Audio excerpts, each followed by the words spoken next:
Hey, welcome back to Psychology for Chapter 21, Social Interaction. This will be our final chapter.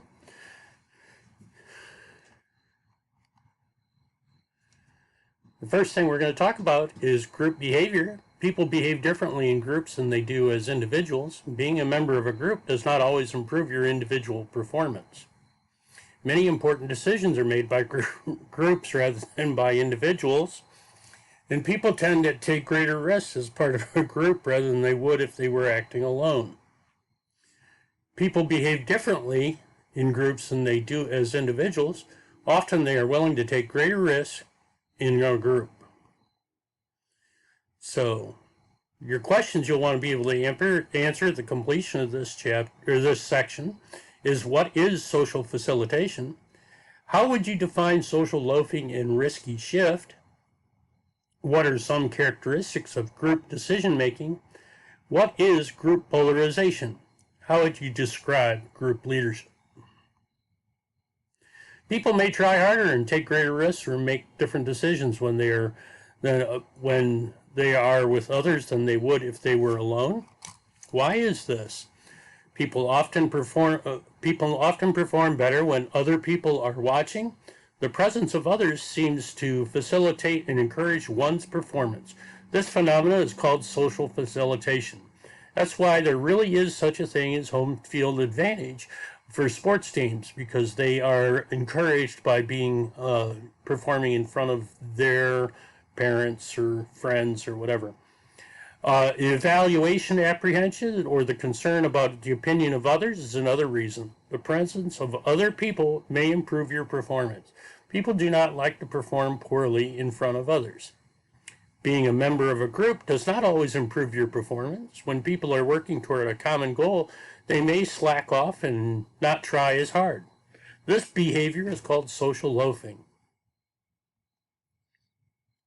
Social loafing may occur because of diffusion of responsibility, the tendency of people to feel less responsible for accomplishing a task when the effort is shared among other members of a group.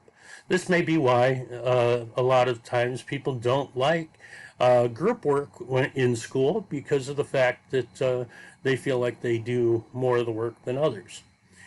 A related phenomenon is the risky shift. This is the tendency for people to take greater risks when they are part of a group than they would as individuals acting on their own. People may feel very more powerful or less vulnerable as part of a group. The risky shift may help explain such events like prison riots, mob attacks, just riots in general.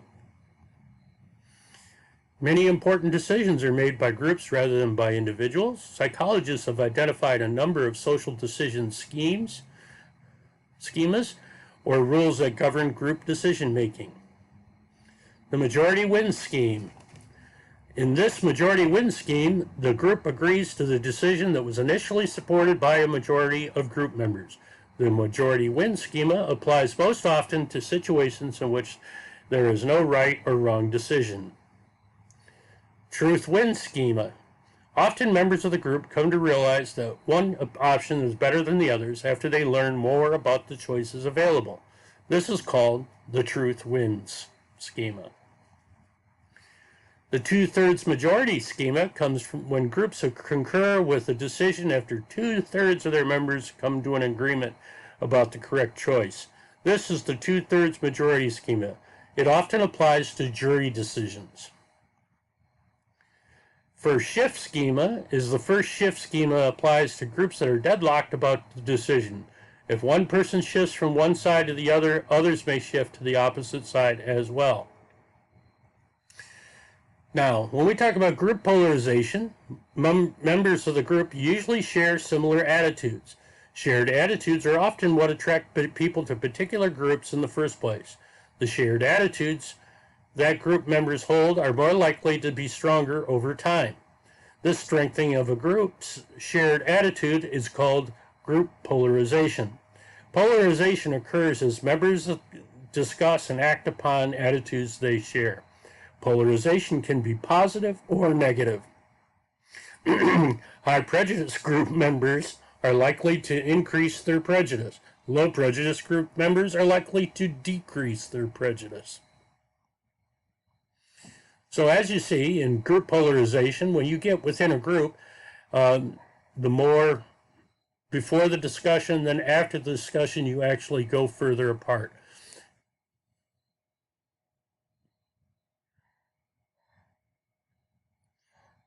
The group's shared attitudes tend to grow stronger with the discussion. This graph is based on a study of high school students.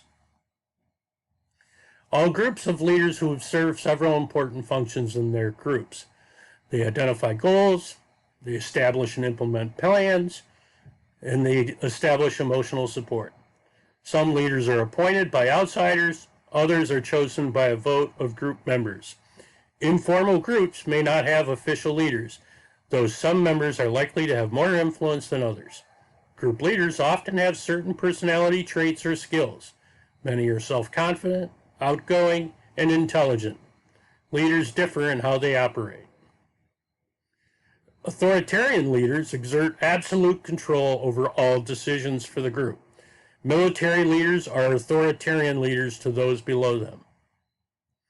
Democratic leaders encourage group members to express and discuss their ideas in addition to making their own decisions.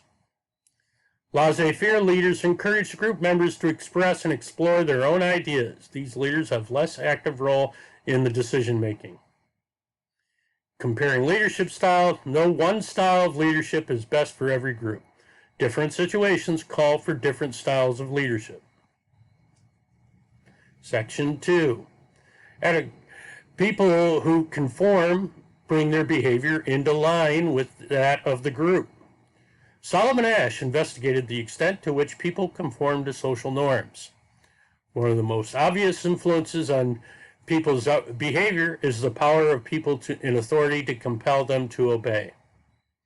So the main idea of this section is the pressure on conformity and obedience is the pressure to conform is an indirect social influence on behavior. The power of people in positions of authority is a more direct social influence. Why are groups and social norms important? What were Asch's studies of conformity? Why do people conform? And what was the purpose of Milgram's studies of obedience? Why do people obey? These are the questions you need to be able to answer upon completion of this section. How people behave toward each other depends upon a variety of factors. The least direct social influence on behavior is the pressure to conform. People who conform bring behavior in line with that of a group. Being accepted by a group can be important because groups help people satisfy many needs such as belonging, affection, attention, and support during difficult times. Groups also may help people accomplish things they could not accomplish on their own. Belonging to a group usually means conforming to social groups' social norms. Social norms are standards of behavior that people share. Social norms can be explicit or implicit. Explicit norms are spoken or written rules. Implicit norms are unspoken, unwritten rules.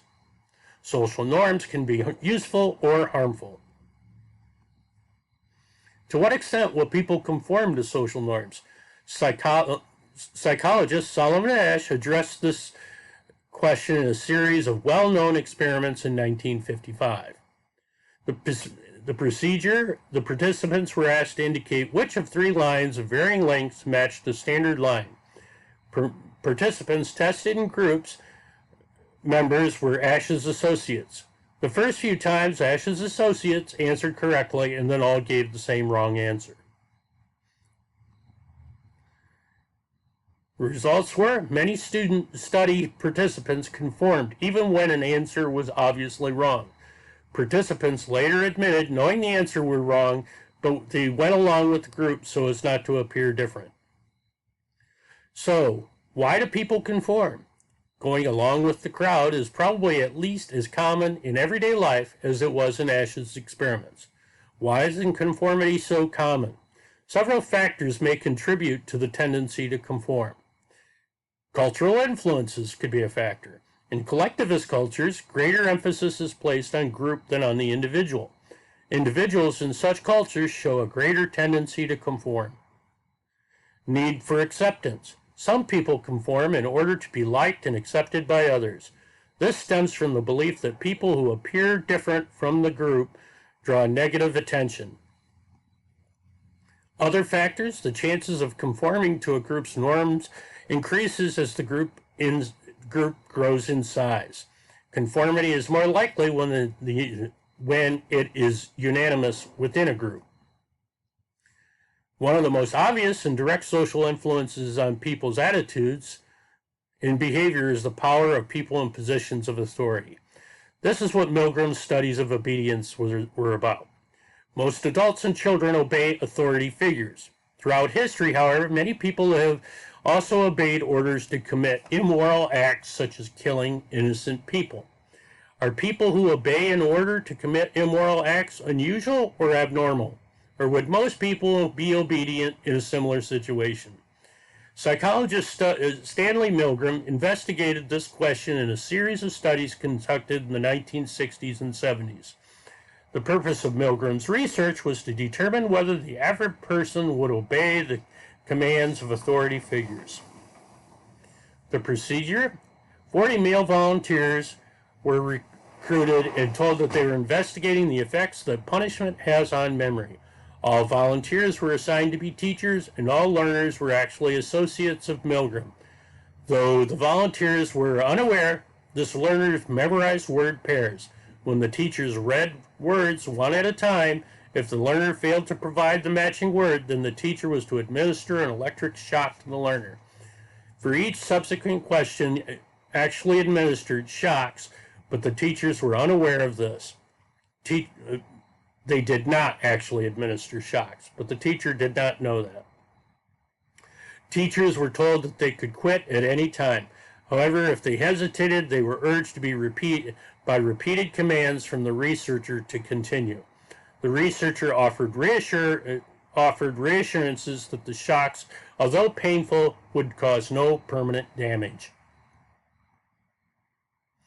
As learners made errors, teachers delivered stronger and stronger shocks. At 300 volts, learners pounded on the wall and screamed in a make-believe pain. Despite this, 35 of 40 participants continued with the experiment. 2/3 continued through the full range of voltage. 9 participants refused to continue somewhere around 300 or 450 volt level. Participants continued even though they later admitted that they had been afraid of harming the people receiving the shocks. Participants continued even though they showed signs of distress as the shocks they delivered increased in voltage. Milgram repeated the experiment, and always at least half of the participants obeyed the researchers and administered the entire series of shocks. Milgram's studies showed that people will obey orders that conflict with their own attitudes, even if it causes them distress to do so. So why do people obey? They have been socialized from childhood to obey authority figures such as their parents, their teachers, and others.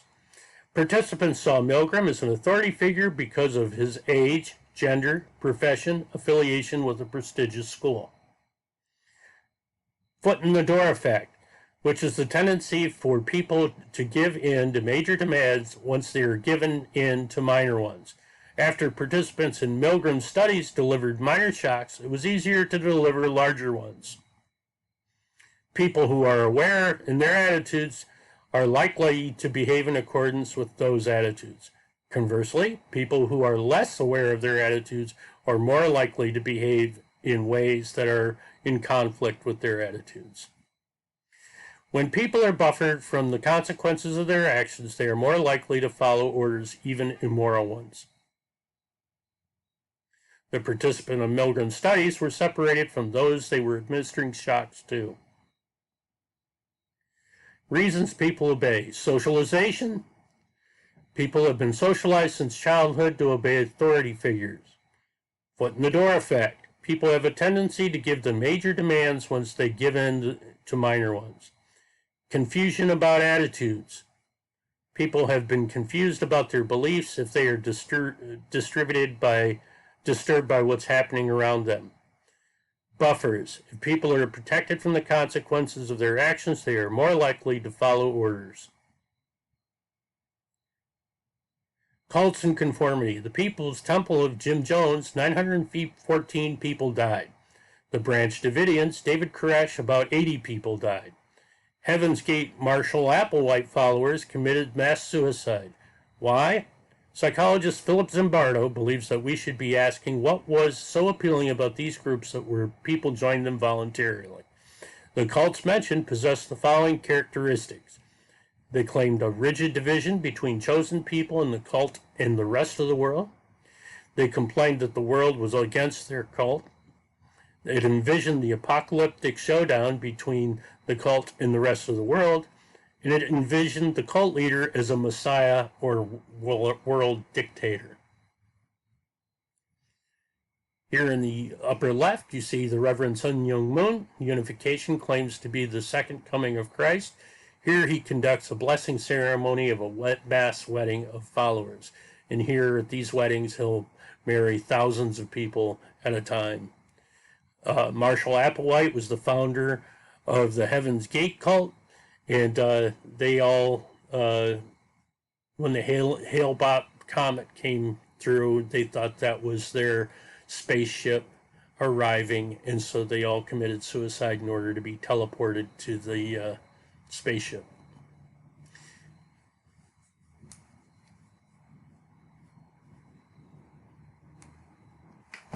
Section 3, Aggression and Altruism. Aggression, words or actions that are intended to harm other people, is a widespread social problem. Freud believed that aggressive urges are an unavoidable reaction to the frustrations of daily life. Cognitive psychologists maintain that aggressive behavior is influenced by people's values. An unselfish concern for the welfare of other people is the hallmark of altruistic behavior. The main idea for this section is aggression refers to words or actions that can hurt people. Altruism refers to words or actions that can help people. So for this section, you should take notes on how does biology influence aggression? What are some features of psychoanalytic and cognitive views of aggression? And how do learning social cultural theorists think about aggression? What is altruism? And what factors affect altruism? The biological view of aggression refers to words or actions that are meant to hurt other people. It is a serious and widespread social problem. Why are people aggressive? The brain and hormones appear to be involved. It's a response to certain stimuli. Lower animals react with instinctive aggression. Electrical stimulation of the hypothalamus appears to trigger this aggressive behavior in animals. Humans are more complex. The male sex hormone testosterone is involved in aggression. Higher level of testosterone result in higher levels of aggression. Aggression can contribute to survival, but not now. Intelligence and organizational skills also matter. The psychoanalytic and cognitive view of aggression. Freud, in the psychoanalytic view, see aggression as normal but typically repressed. Freud believed repressed aggression was likely to find other outlets. Less harmful forms of aggression were to be encouraged to vent the pressure of repressed aggression. Psychologists refer to such venting of aggression impulses as catharsis. Cognitive psychologists maintain that aggression is influenced by people's values, perceptions, and choices. People act aggressively because they believe aggression is justified either in general or in particular situations. Frustration and suffering may trigger feelings of anger, and these feelings may cause people to act aggressively. Learning theorists suggest that aggression is people learn to repeat behaviors that reinforce. Aggression may be reinforced because it helps people get their own way. In sports, aggression helps players win games, and winning earns players admiration and, in some cases, money. Observation also plays a role. People observe aggression on TV and in movies and in video games. The sociocultural theorists argue some cultures encourage independence and competitiveness, and that is what promotes aggression. The U.S. is a good example. Most Americans place a high value on individual rights and freedoms and emphasize competition. When a person is strongly encouraged to win over others, hostility and aggression may result. Other cultures place greater value on the group. Television viewing seems to play a role in teaching children aggressive behavior. Children spend a great deal of time watching acts of violence portrayed on television. 8 hours per day, television is on the average of American households. 8,000 number of murders seen on television by the average child by the age of 11. 75% of killers who get away with murder on television. 5.7% of teens who watched less than an hour of television per day who committed a violent act. 18.4% of teens who watched 1 to 3 hours of television per day committed violent act. And 25.3% of teens who watched more than 3 hours per day committed violent acts. Now, when we talk about altruism, altruism is an unselfish concern for the welfare of other people. Evolutionary psychologists believe that altruism, like aggression, is linked to genetics. By helping their relatives survive and reproduce, early humans indirectly pass their genes on to the next generation. In this way, genes for altruism have come to be a part of the human gene pool. An evolutionary explanation of altruism has been criticized because no clear-cut genetic basis for altruistic behavior have been found, and the tendency to act altruistically varies too widely under genetic control. The evolutionary view has also been criticized for not explaining why people act altruistically toward those whom they are not related.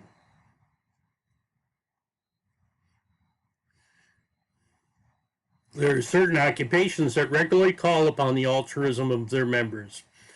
Careers such as firefighters, police officers, doctors, nurses, lifeguards, caretakers in nursing homes, and teachers. On a daily basis, people in altruistic careers may have to rescue people from fires, save people from drowning, provide first aid and treatment, take care of people who come to their emergency room, hospital, or take other actions. Athletes are sometimes viewed as self-centered. Many, such as Tiger Woods, Mia Hamm, Peyton Manning, and Warwick Dunn, show their altruism by working for charitable causes. Peyton Manning, the quarterback of the Indianapolis Colts, is involved in a number of charitable causes. Peyton Manning has been active in the fight against pediatric cancers. Manning, a young cancer patient, display a banner with the name of the Indianapolis facility honoring Manning's work and helping fund treatments for children.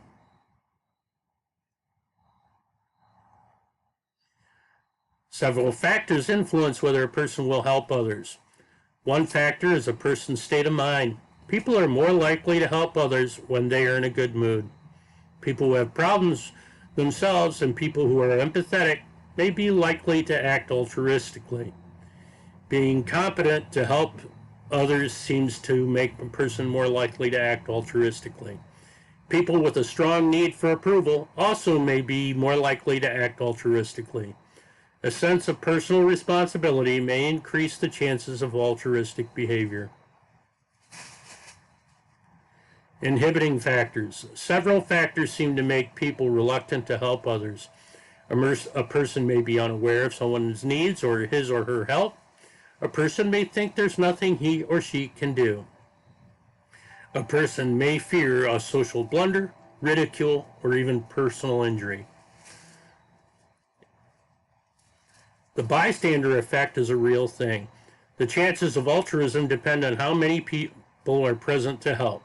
The people who are likely to give aid with others present are present is called the bystander effect. Psychologist John Darley demonstrated the bystander effect with a classic experiment. The individual and the group.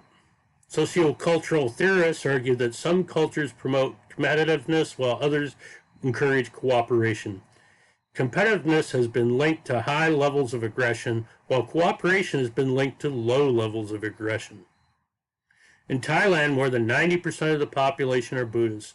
The ancient tradition of Buddhism in Thailand stresses the importance of becoming a monk.